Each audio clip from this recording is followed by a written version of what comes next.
even allowing ourselves to be paid a lot of times for something that we can do for free is a mindset issue for a lot of people. Like, why would someone pay me to do that? Or no one would pay for that in my town. I hear that all the time in like every town in the world, right? Well, people around here don't pay for that. Cool. If you have a connection to the internet, you have access to everyone online in the entire world. Hey there, I'm Goli Kalkaran, and this is Lessons from a Quitter, where we believe that it's never too late to start over. No matter how much time or money you've spent getting to where you are, if ultimately you are not happy, then it's time to get out. If you're feeling stuck and you feel like there's gotta be more, there's gotta be a way to feel fulfilled and excited about what you do, then this is the podcast for you. Each week, I will sit down with an inspiring guest who quit their professional career in order to forge their own path and create a life that they love. Hey guys, welcome back to the show. Thank you so much for joining me. If you're liking the show, go ahead and make sure you subscribe so that you get every episode, but also share it with a friend. If you know somebody that's in the same position that doesn't like what they're doing and is wanting to figure out something else, hopefully this can be some inspiration. On all of the podcast apps, there's usually a button that lets you share and it'll put it in a text message. You could just share an episode. It would help us out. It'll help us grow our audience, which is huge, and it can give somebody else some inspiration. So make sure you let people know about the podcast when you can. I am so excited about the episode today with Christine McAlister. Christine is very impressive for what she does, but the real reason I wanted her on is the journey that she took to get here. So let me quickly let you know what she's doing now. Christine is a business coach, the founder of Life with Passion, and a best-selling author of the book, The Income Replacement Formula, 7 Simple Steps to Doing What You Love and Making 6 Figures from Anywhere. What she does is she helps high achievers from all over the world replace their incomes and stay out of their 9-to-5s, which really is right up our alley on this podcast. But like I said, I mean, what she's doing is impressive, but when I heard about her story, I really wanted her on because I think her story brings up a really important topic that we should talk about.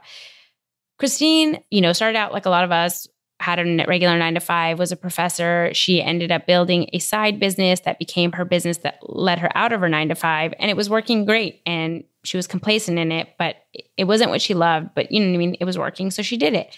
Unfortunately, Christine suffered a unthinkable tragedy when at 9 months pregnant, when she was getting ready to welcome her firstborn child into the world, she found out that the child had passed, and she had to, make arrangements to go to the hospital and deliver a stillborn child and deal with a funeral and all of the grief and everything that comes with that. And what Christine talks about is she took that experience and she used it to fuel her and get her out of this complacent life and figure out what it is that she really wanted out of life and figure out what it is that was her true passion. And from that is how she started growing Life with Passion. And the reason I wanted her on this episode is because this is a story that we've all heard. It's all too common where there is somebody that has a, life-threatening illness or suffers kind of a near-death experience, and that shifts their entire perspective. It very quickly shows you how fleeting life is and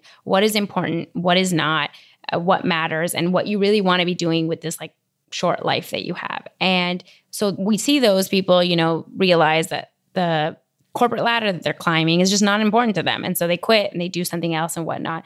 But the question I really want to get to with Christine and that we talk about in length is, how can we get to that point without having to suffer this kind of a tragedy, And she uses that really to help her clients see that all of this fear and all this stuff that keeps us stuck, how unimportant it is and how quickly you realize that in the face of a tragedy, but how can you get to that point without suffering through that? So without further ado, she gives a lot of great content. So let's just jump into the episode with Christine. Hi, Christine. Thank you so much for being on the show today. Thanks for having me. I am so excited to have you on. I think there's so much good stuff that we're going to cover from your journey and your book and everything that you're putting out into the world. But before we get started into what you're doing now, why don't you tell us a little bit about kind of your education and the earlier part of your career as a professor and the type of things that you were doing? Yeah, sure. So I have done a lot of different things in my life. I started my career as a professor of media communication, which is what I had studied in undergrad and graduate school, and what I had thought I was going to go into full-time in industry as a career. But what happened based on a totally unexpected, out of the blue job offer was that I became a professor teaching this thing that I had really, devoted the last several years of my life to mastering. And so I did that and really enjoyed working with the students and enjoyed teaching them. But I always knew I had this desire to run my own company. And so I knew that like a lifelong career as a professor wasn't it for me. And I was also very young. And so I was ready to try some other things. And so I tried out a career as a career counselor, actually. And I was great at helping students, again, communication students, media communication students, find the right internships and get these fantastic jobs, in big cities at these like dream companies, and also get ones in smaller cities if that was what they wanted, and figure out the right paths for them to take. But again, I knew that that wasn't it for me. And as soon as I got my first job, I had started side hustling, helping small businesses with their online marketing, like whether they needed a great website or whether they needed just a general social media presence, where they needed a lead generation. I kind of learned those things as they were being developed, and able to help people who just really didn't have the time or interest to do it themselves, but who knew that they really needed it, able to help them generate what's now millions of dollars worth of leads and online presence and all those kinds of things. Wow. That's incredible. I mean, there's so much to unpack there, but just going back really quickly. So you were saying when you were in school, you were thinking about kind of working in media, and then you got this job offer to teach it. And so that kind of changed your trajectory. And instead of going to work in media, you started teaching students and leading them on that path, right? Did I get that correct? Exactly. Yep. Okay, great. And that job, what year was this when you were saying you started this side hustle? Around what time was this? 2005. And so had you done online marketing? Like, how did you know you could do a side business helping other people do that kind of stuff? Good question. So obviously I had studied it a lot, right? I went to Baylor for grad school, which was one of the first, I think, 10 schools that got Facebook. So I had been using this brand new platform just natively and getting to know it for a couple of years. And I had some really strong connections with people who knew me as a media person. Because of my work in grad school, I had also interned at PBS. I had made a documentary that had aired nationally on PBS and had won some awards. And so I had already done some things in my professional career while I was in school. And so what I realized is that my transferable skills that I had learned in storytelling could be taken to any medium. The need for businesses to have an online presence at that time was so huge. Everybody knew they needed it. I wasn't a designer. I wasn't a coder, but I was able to work really well with my clients and translate their needs, their goals, and their stories into narratives and advertisements and images and whatever that got noticed. And so I was able to sort of, even though I wasn't the typical things that you think about for being an online marketer, I really was able to use my strengths and hire out my weaknesses to serve my clients and get them what they needed. Yeah. And how did you know how to do that? I mean, at the time, had you run a business before? How did you know how to outsource things, where to find clients? Did you just kind of learn as you went along, or did you have experience in it? I love that question. I don't think I've ever been asked it before. My extent of running businesses had been like, pet sitting and babysitting and like all the side hustles that you have as a kid if you are super entrepreneurial, which I was. I had, of course, gone to school with some wonderful, super talented people. And I think I'm really good at deep, long-term relationships. And so I had these people. Another thing that I love is like hiring and championing my friends and letting my friends and family benefit from my work. That's a big value of mine. And so when I was bringing in these clients, it was like, well, of course I'm going to hire my friends who I trust and work with them to do the stuff that I can't. So I was just utilizing my network. I didn't know that at the time. I was just doing what came naturally to me to make sure that I think having that producer mindset, I love pulling together like the right perfect team and kind of like riding herd over everyone to make sure stuff gets done because I'm super organized like that and taking care of the client, right? All those things came really naturally to me. So I think that like delegating and scaling and like all of that stuff came later, but going, here's the project. What do we need to do have each person do? Like I was just using skills that I developed in school as a producer and combining them with kind of my natural strengths. I think that you just touched on something that I'm learning now is so important. And, you hear about networking all the time, but I don't think we really realize how important the relationships we have in our lives and how important it is to have kind of a wide range of relationships. We tend to like network with just our community. And, if you're lawyers, you network with lawyers. And if you're a doctor, you network with doctors. And I'm now realizing how much my life is being shaped by just meeting people from all walks of life. And you don't realize it right then, but like down the road, 6 months down the road, or a year down the road, like you find someone that you can help them or, you need something and then you can reach back out. And so many things I'm now seeing connect with just like putting myself out there. And I think you clearly were ahead of the game if you, had that perspective back then and were utilizing that for your business. It's no wonder that you were successful with that. That's a really great point. I think that giving yourself permission to just like find other people who you like and who are like you can be really huge for those of us who kind of get like the heebie-jeebies when we think about walking into a networking meeting or room for networking. Yeah, exactly. Like that's not my deal at all. But, I will have connection calls with other people who I find online, who I really, maybe we're in a Facebook group together or like we have a mutual friend and I love that mutual friend. I'm like, I know I'm going to love this person because I love her so much. I have made my best friends are literally scattered all over the world now because we're doing this business thing together. We might all have different focuses, but there's such power in building that network just in a way that feels good for you, right? It doesn't have to feel super, structured or super Forced. Yeah. Exactly. That's the word. You can do it in like whatever your normal preferred relationship building method is. Absolutely. Okay. So how long did you do this as a side hustle and like, did it ever turn into your main business? Yeah. I side hustled for 5 years every day wanting to be full-time. Right. And every day, like pretty much doubting whether I could do it full time, not being able to see the path. And therefore, because I think we're trained to be really good employees, most of us aren't born thinking like entrepreneurs. I pretty much beat my head against the wall going, I don't know how to do this. I don't know what's wrong with me. Why can't I figure this out? Whatever. Well, it's because I'd never done it before, and I think we put so much pressure on ourselves to figure out something on our own when in actuality, most people don't figure these things out on their own.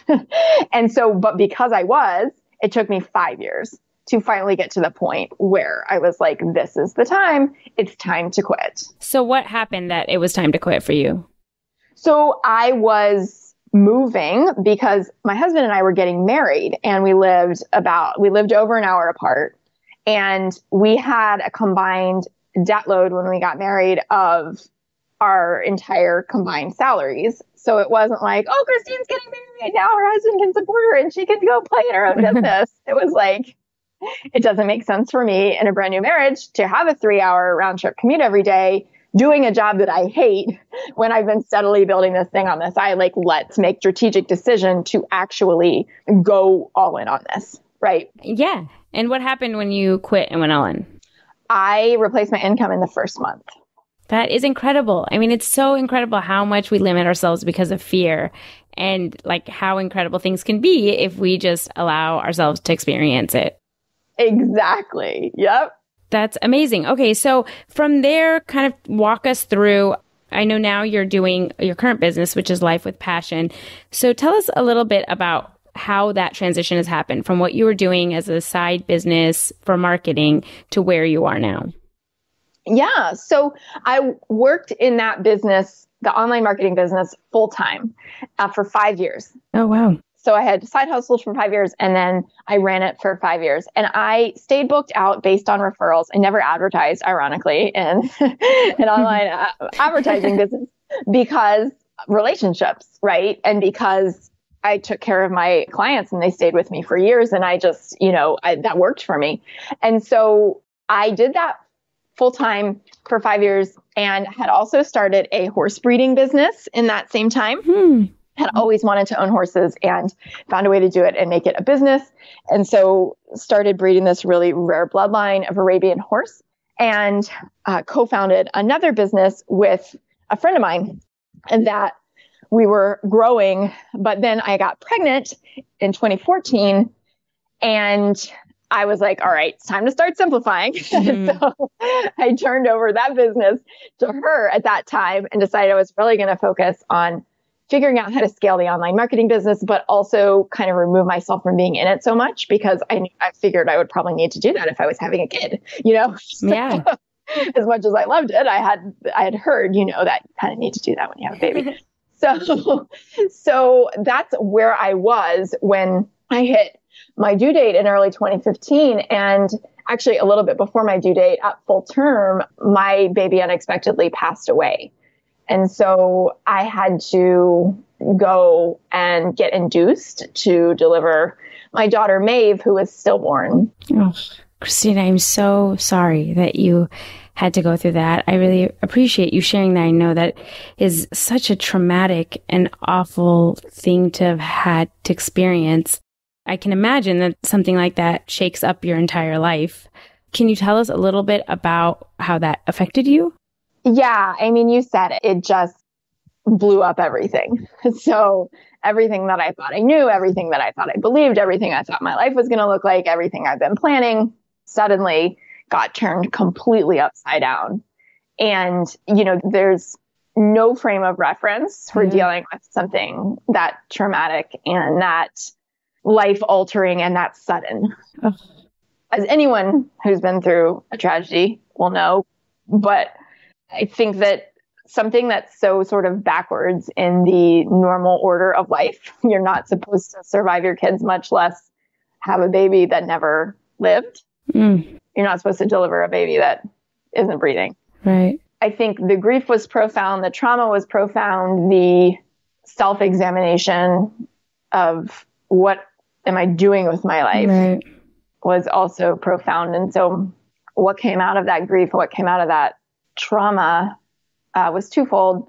One, my husband and I started a nonprofit to help other families because we didn't know anybody been through it, or so we thought at the time. And we know that people need resources to deal with that kind of thing because it's just unimaginable. It's extremely isolating. Right. Absolutely. The other thing that I decided was I had sort of recognized this underlying nudge in my life that the online marketing business was great, a zone of excellence for me, as Gay Hendricks talks about in The Big Leap, which is a great book. But it wasn't my zone of genius, and I didn't know what was. But up until that point, I'd been kind of comfortable enough that, like Tony Robbins talks about, being in no man's land, right? I mean, you're comfortable enough that you're not willing to get uncomfortable to go to the next level. Right. Well, when Maeve died, that went out the window. And I said, I'm going to find a way to create a life that I'm proud of, create a legacy for my daughter because she's not here to do it, and to really make the most of whatever that next level is, my unique talents, gifts, and skills to make a difference in the world. And so out of that exploration, I decided I was going to hire my first mentor, who was, as they say, living her best life, right? And really, really shining in her zone of genius to help me figure out mine and to help me build a business around that, because I knew I was only comfortable doing what I had done. Right. And so that's how I started Life with Passion. We'll get to Life with Passion in a minute, but just going back, I mean, I think that a couple of things from this experience that I would love to get your perspective on.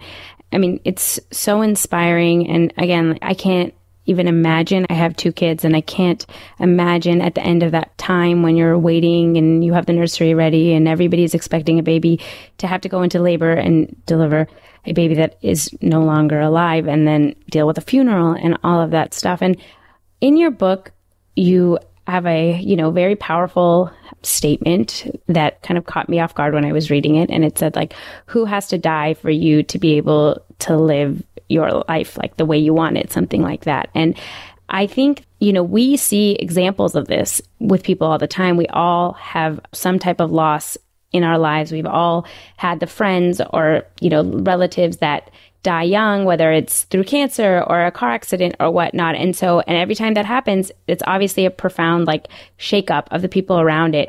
But it is, I read that question, it's so succinct and so powerful, because it is like, why do we have to wait for that type of a tragedy to realize that all of these fears and ridiculous, like stupid things that keep us in something we hate? Because like, why do we need that level to get there? And I think that you really focus on that with your clients. And so can you talk a little bit about how you use that in your coaching practice?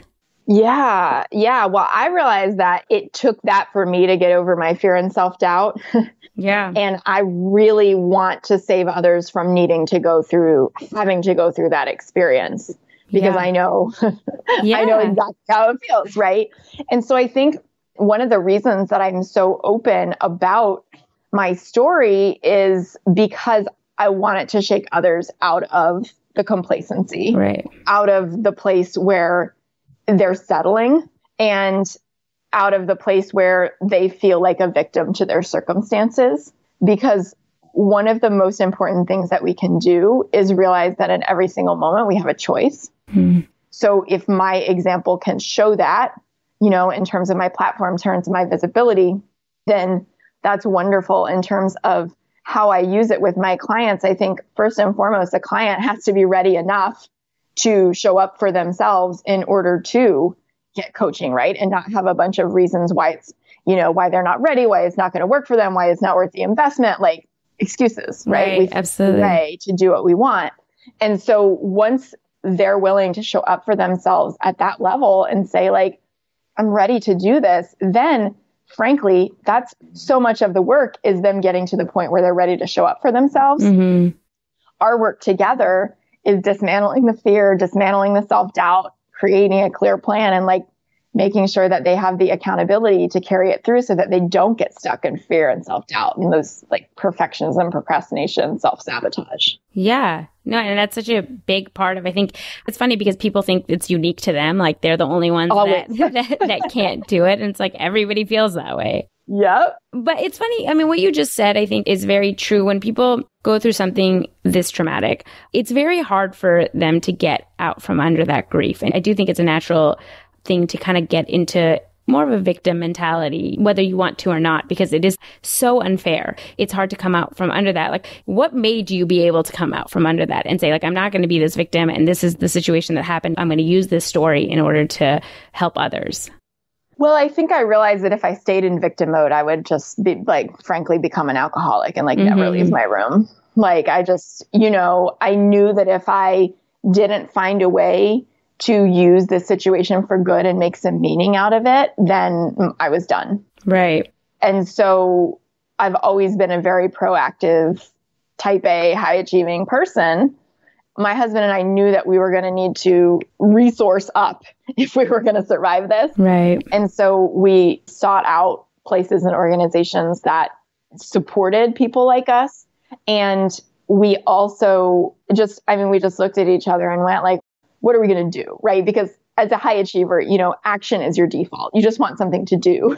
Right. The work of the mindset that is important for building a business too, typically is like our secondary thought, even though I think it's more important. And certainly in my case, developing and displaying the resilience to survive something like this, like that's a mindset trait.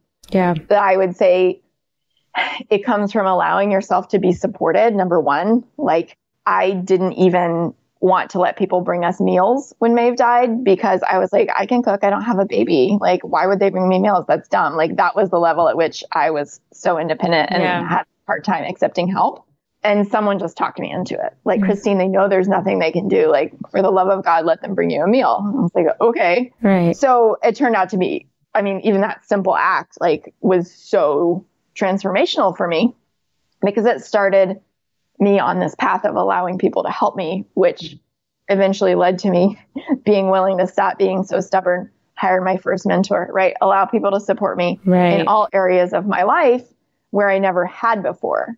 And I needed to learn that lesson. And I think that's a really important piece in coming out from victimhood and being real about where you are, the grief, and also turning it into something that helps you to regain a proactive outlook on life. Not that you don't grieve, not that you don't have bad days, not that you won't always be on a grief journey with something like this, but it's totally the frame that you bring to it. Mm-hmm. And, I have this quote in my book from Charles Swindoll that paraphrased says basically like 90% of our life is what we choose to do with the 10% that happens to us. Right. I think that most of us view it the opposite way, and we feel like a victim to our circumstances. Mm-hmm.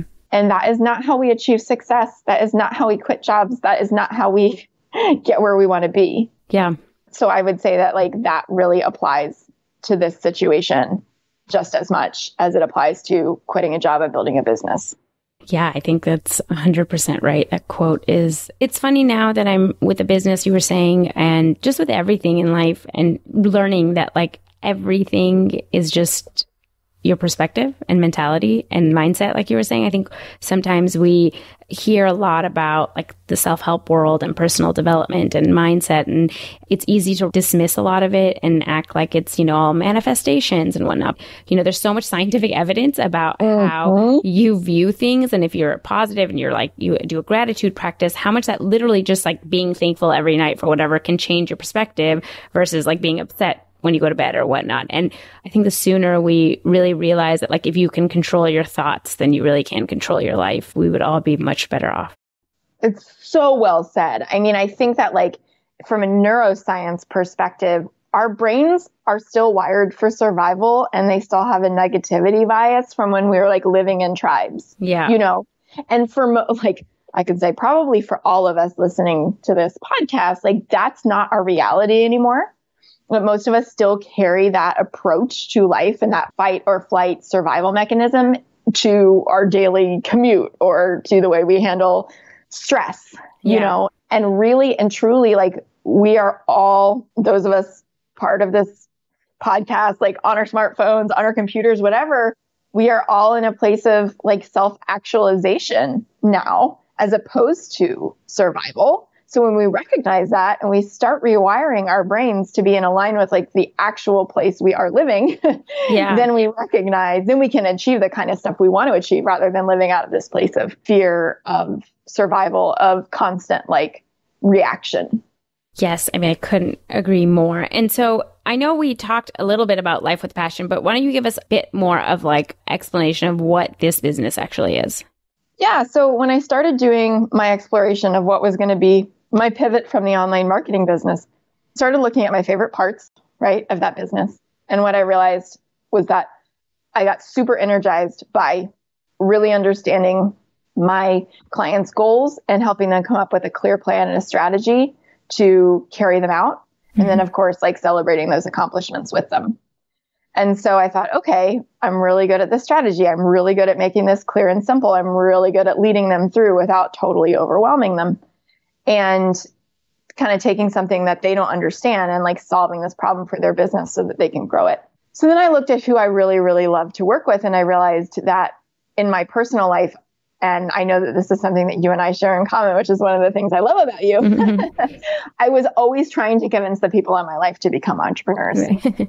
Right. So like my husband is a big time endurance athlete, Ironman, ultra marathon or whatever. I was like, you need to monetize that hobby into a passion. He's like, no, I don't. I just like it. It's fun. I was like, that's not right. There's no interest in making it into a business. And I'm like, I have a judgment around that. So I was sort of doing that to everyone because I think being an entrepreneur is the best thing ever. And I thought, what if I redirect that passion and actually helping people who want to show up in that way and share the same passion, but don't know what to do. They need the clear, simple plan. They need the help getting over their high achieving self-doubt, because those two things always go together, right? And they need the accountability to stop hiding out and to show up in the world, to get visible and do the thing that they were made to do, right? At the risk of sounding cheesy. I mean, I really do believe we all have those innate passions for a reason, because we're supposed to use them to serve the world. So I took those two things. Obviously, I know how to run a business now, right? I've started 3. Obviously, I know a lot about online marketing and getting visible. I did that for a decade. And I have this real passion for entrepreneurship. And I took all those things, combined my zone of genius, turned it into a business helping other people do the same. I love that. And so how do you typically find your clients right now? Well, I love going on podcasts. So thank you so much for having me. It's our pleasure. These one-on-one conversations are so much fun for me because I love talking about like what we're both passionate about, right? And getting to go deep, that kind of thing. I have a private Facebook group. I have a newsletter, email list. I write articles because I'm a writer. And so I publish articles consistently. And then I wrote a book. Yeah. That came out this year. And so those are my big visibility strategies. Yeah. Tell us a little bit about the book. So it's called The Income Replacement Formula, 7 Simple Steps to Doing What You Love and Making 6 Figures from Anywhere. So give us a little gist of what people can expect, what tools or resources they can get from this book. I note that a lot of business books, like I'm a total business book and Audible junkie. I always have several going. And I noticed that a lot of them were giving overviews to starting businesses that were really overwhelming or that were really like, you just need to stay up and hustle until 2 a.m. Right. And I started writing this book since I lost Maeve. I've had a rainbow baby and I'm a little girl who just turned 2. And I started writing this book when she was 3 months old. And I was like, this is not going to be my life. Like, there's no way it literally can be my life. I was running my business full time somehow. I was breastfeeding. I had like 8 or 10 hours a week of childcare for a long time of her life. And so it was really important to me to produce something that was really efficient and simple, because what I find is we don't need more information. We need clarity and the ability to implement a really simple plan that we trust is going to work. And so that's what I did with the book, is I said, like, screw these books that say you have to figure out 24 things before you're allowed to start a business. I want you to be making money while you're figuring that stuff out, because I know you already have some stuff to offer the world.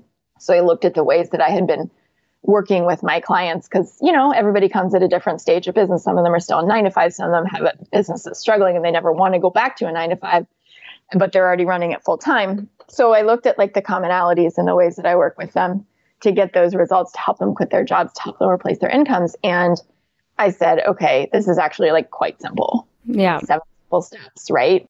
And then really did my best to break down my favorite tools for running a business online, that most of them are free. It doesn't need to be super complicated.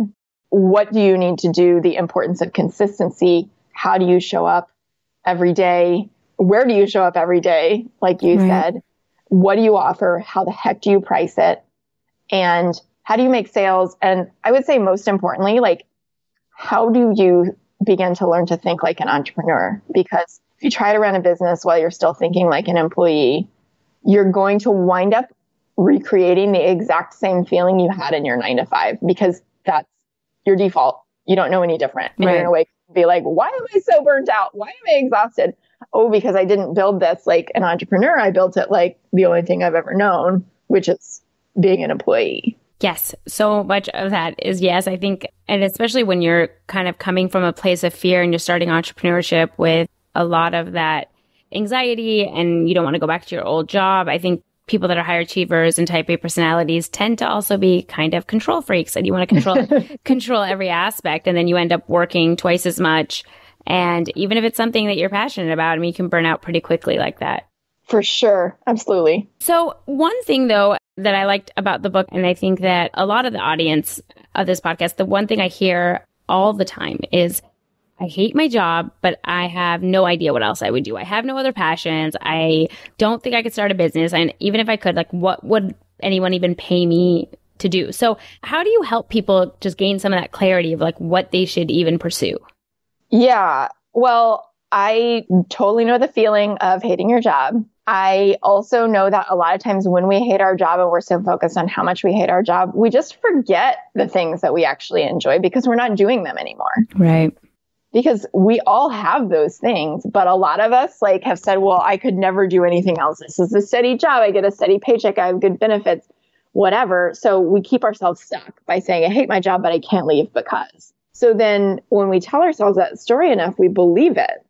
So then we believe there's nothing else that we could do. And we believe that we don't really have any other passions because we're not pursuing anything, right? We've forgotten all the things that we loved to do or that, made us giggle or energized us when we were young, right? Yeah. We've forgotten sort of how we were made, and we've forced ourselves into this box of being an employee because we were taught what we're supposed to do until we believed it. So I like to start exploring, what have they forgotten that they used to love, right? If they feel like there's nothing, like, we're going to look until we find something because everybody has something. And then we're going to start exploring the what ifs, right? And not the like, what if this fails, but what if this works? What if I could help people all over the world to quit their jobs and replace their incomes? Would that be exciting to me? Right?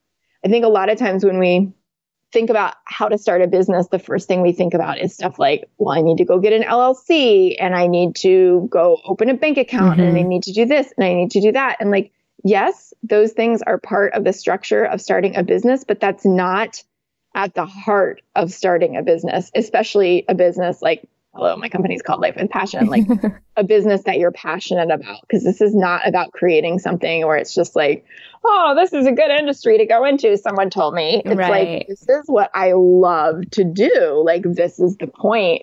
I'm working toward my life's work, not in a pressured way, but that cheesy thing of like, I would do it for free, right?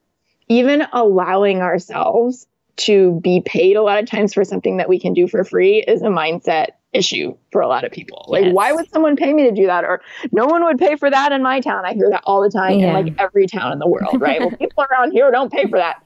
Cool. If you have a connection to the internet, you have access to everyone online in the entire world, right? So all of those things come back to mindset, the stories that we're telling ourselves, what we believe to be possible, which is why mindset is a big portion of the book. Because what I find is that when the mindset is strong, the strategy is simple, but we get completely overwhelmed by endlessly Googling things or like trying to piece together a bunch of stuff when our mindset isn't there because we can't make a decision. Right. So we get freaked out, we get stuck, we stay stuck, we hide out, we never do anything, we just procrastinate. Oh my God, yes. I think that so much of this becomes overwhelming because you just sit and ruminate and think and think and think and never take action. And then obviously it becomes like too much because you're thinking of thousands of things that you have to do instead of like the next step. And I mean, I love what you said. I don't know. I go back and forth. I think sometimes like using this find your passion can be overstated. And a lot of times people feel paralyzed. And I don't necessarily think it has to be passion the way that people think of passion, but just like this intense curiosity you may have about something or some, like I think a lot of times people get turned off because they think in order to have a passion, you have to have a lifelong thing that you've always loved. And I just think in this day and age with the internet and the type of businesses that you can now create with such ease, there are thousands and thousands of examples of people making money doing things you would never think would make money. And so that excuse, back in the day when it was brick and mortar businesses, sure, like maybe you couldn't start something random, but like now people are literally selling anything and everything. And so there is another person that you could probably follow that is doing the same thing you want to do, and you just have to kind of emulate what they're doing or something similar. And so I agree wholeheartedly that you just have to kind of sit down and figure out what it is that you actually like and start taking action. Yeah. And I think like probably like for you, I mean, my online marketing business was sufficient for me for a long time. Like it led me to where I am today. I did it because it was right in front of me. It took me a decade to go, I think that there's something to grow into. Right.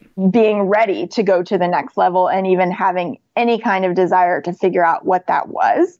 And so I think that's okay. Like, I'm super grateful for that experience, for everything that I've learned, and for all the clients I got to meet and serve, because it led me to here. So it doesn't have to be the end all be all today. And even if you knew the end all be all, like when I started this business, I didn't have a book, getting ready to like expand my speaking career. I didn't do that when I started this business. I didn't have any of the things I have now in terms of visibility, but I knew what was in front of me. And so I started with what I had. And I think we've got to give ourselves permission to do that. And oh, by the way, if you hate your job and you're willing to have a side hustle, you can totally play with the business and get it going and rocking and rolling in limited time before you take the leap, right? And you can get that clarity while you're making money. Yeah. Absolutely. And so what would you say is like the one step someone should take who feels really stuck in a place where they hate the job and they don't know what they love? What is like the thing they can do today to kind of help them on this path? So the first thing that I would recommend that you do is to decide that you are going to leave. Right? I mean, it sounds so simple. Mm-hmm. You know, you may have heard this before, but the roots of the word decide mean to cut off. Mm. And so, like you said, you're stopping ruminating. Oh, I wish I could quit. That would be really nice. What if I could, but I can't see how. That takes up so much mental energy and it gets you absolutely nowhere because it's a cycle. Yeah. Right? And my friend Dana Wilde says it's the cycle of perpetual sameness. It doesn't actually get you anything except helps you feel like you're thinking about it, but not in a productive way. So like step one of the income replacement formula is simply to decide, because then you free up all that mind space and your powerful brain to start asking better questions, right? What might I want to do? I wonder if there's anyone around me already doing it. I wonder if there's someone I could hire to help me, right? Who can I learn from? That whole idea of like, when the student is ready, the teacher appears. I see that all the time.